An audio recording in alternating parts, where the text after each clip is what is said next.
his name is Gordon, but you can call him the master predictor of Jamaican women's sprinting. He picked Shelly-Ann Fraser-Pryce correctly today after previously not getting the women's 100 right at all, but we're going to fast forward right past that. Gordon, you nailed it. Congrats.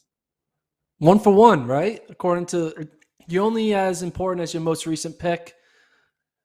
What happened to Prefontaine doesn't matter because I got the pick right today. I thought Shelly-Ann was going to win, and she did. But it took an incredible performance for her to get that win. I mean, 10:60. It's not like she won running a 10:8 or 10:7. She ran the third fastest time ever.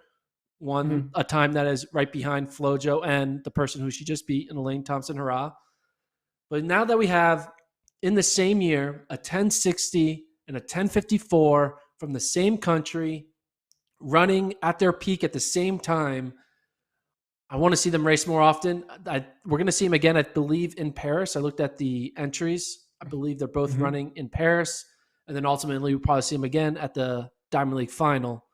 But we might only be seeing 2 more shots at this world record attempt. Now, with Shelly-Ann now in the picture with running a 10:60, it's not just going to be Elaine Thompson versus the clock. It's going to be Jamaica's duo versus the clock.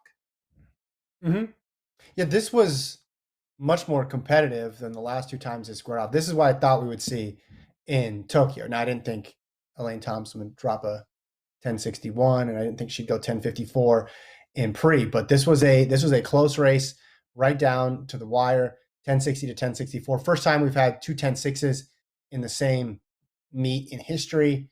Yeah, this is just incredible stuff. And to think Fraser-Pryce is running PRs, 13 years after she won a gold medal in this event.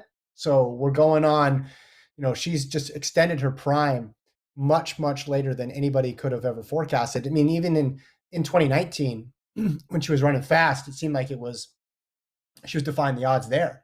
And then now she runs a 10:63 earlier in the year. And you say, okay, well, that's great. Early season, though, sometimes you get those perfect conditions and you have a flyer. No, this was in a high pressure race. You mentioned, I mean, the conditions ended up being good with the wind behind them, but it wasn't like the temperature was perfect. We know from the other races on the track today that it wasn't particularly fast across the board. So just a scintillating performance for her. Yeah, and a reminder that there's 2 women here. And Thompson-Herah is younger than Fraser-Pryce. So if one of the 2 is going to be more cautious in trying to chase this mark, it would be Thompson-Herah. I think we're going to see Fraser-Pryce a couple more times the rest of the year, if we weren't already, because 10:60, she's got to be thinking, hey, I have a shot at this thing too. I could change this whole narrative right now. Yeah, if you bring back up that screenshot of the top marks from 2021, it's so symmetry. It goes Elaine, then Shelly-Ann, then Elaine, then Shelly-Ann, then Elaine, then Shelly-Ann, then Elaine, then Sha'Carri. It's like, and then right behind Shelly-Ann. So like, they literally have every other best mark, run in 2021. It's the 1-2 punch, the ultimate 1-2 punch we've seen in any event, you could say. And this performance is kind of like the next best thing outside of seeing a world record, because seeing Shelly-Ann now put her get closer to that mark will challenge, I believe, Elaine Fraser-Pryce. Look at them, combining them. Elaine Fraser-Pryce will challenge Elaine Thompson-Herah. And we may not see it in Paris. Maybe they kind of take their foot off the gas a little bit in Paris. But I really do believe in that Diamond League final, man, they're going to put it all in. They're just going to go for broke in that final. Maybe we see a 10:49. Just maybe. I don't think they're taking their foot off the gas now. I think they had to travel for this one. When they go to Paris, they'll already be in similar time zones. I think if anyone was going to be slow, it was going to be this one. A co-host of yours on this podcast that I will not name might have texted you mid-meet and was complaining about the quality of the meet. I should not have done that before Fraser-Pryce and Thompson-Herah ran. They can salvage any meet at this point. That's what they do. They're going to come and they're going to bring an incredible performance. And I know we're a bit spoiled with duos going for the world record, because of the men's 400-meter hurdles and the women's 400-meter hurdles this year. But the 100-meter world record for the women is different.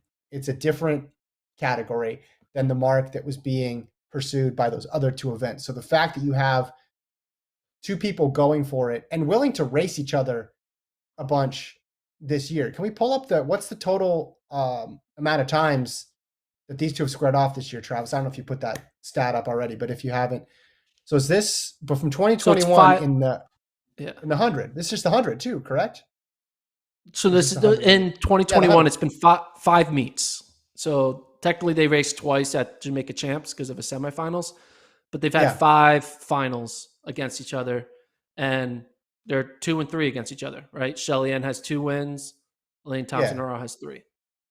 But we could see, if we see it in Paris, which we think we're going to, that's 6. And then if we see it at the Diamond League final, that's 7.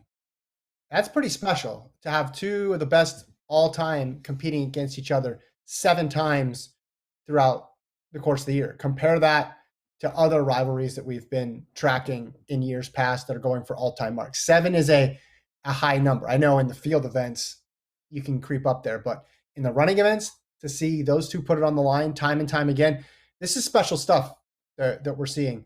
And like I said, with Fraser-Pryce, this has always been there. I just think Tokyo was not a great race. I don't think was a great race for her either, but Elaine wasn't going to get beat on that day regardless. And then now you're seeing why Fraser-Pryce going into the Olympics, I thought she was going to be the favorite. Why I thought she was the favorite, excuse me. Yeah, and it's 7 times potentially in like a 2.5 month span, right? They first faced off in end of June, right? And their last face off will be beginning of September.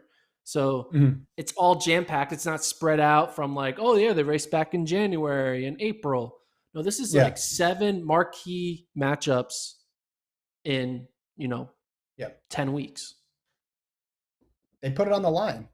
You got to give them credit because again, that's not usually the case.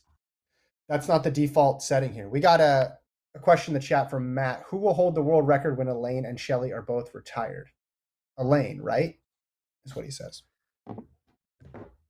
So yeah, it makes more sense because Elaine's going to have more time, right? So even if Shelly-Ann were to get it this year, odds are Elaine at her younger age, I don't believe she's 30 yet. So you put your money on Elaine getting it. I guess it's a matter of will they ever get it, right? If they ever do get it, it will be Elaine who probably ends up with the record. The question is, will it? It's so hard to like just expect a world record, right? Especially that world record. Especially this one that was set in the 80s. It's the marquee event. So we've had a long it's not like it's like every year the cream of the crop shows up at the 100 meters to try to run fast. Like it's not like an off event. Not to say that the 400 meter hurdles is an off event, but there are more people on the local high school scene that are trying to become really good in the 100 before they're trying to become really good in the 400 hurdles. And with more people participating in the marquee event, which is the 100-meter dash, that's more opportunities for stars to emerge and records to fall down. And the fact that we haven't had that since 1988, I think is a sign that this is an incredible record. This is not a record that's hidden in the 1 hour world record or the 13.48K record or the 50-meter dash or whatever. So the fact that it's been there for so long, and it is on top of that, the marquee event shows the gravity of this 10:49 that FloJo holds. It has so much gravity. Some people don't even want to believe it's real, right? Some people want to think that it's wind-aided and it's not a legitimate world record, etc. I think that just goes to the aura of this time. Aura. That's not even the right word. I'm just making up words right now. It just goes. Aura might have worked. Aura might have worked there. It just stick with it. It just shows how incredible of a moment we're living in, seeing 2 women go after what we thought was an unbreakable record, and they're both really close. And we still have more races to come, and basically we have 2 more shots at it, and we're getting closer, right? We're getting closer. So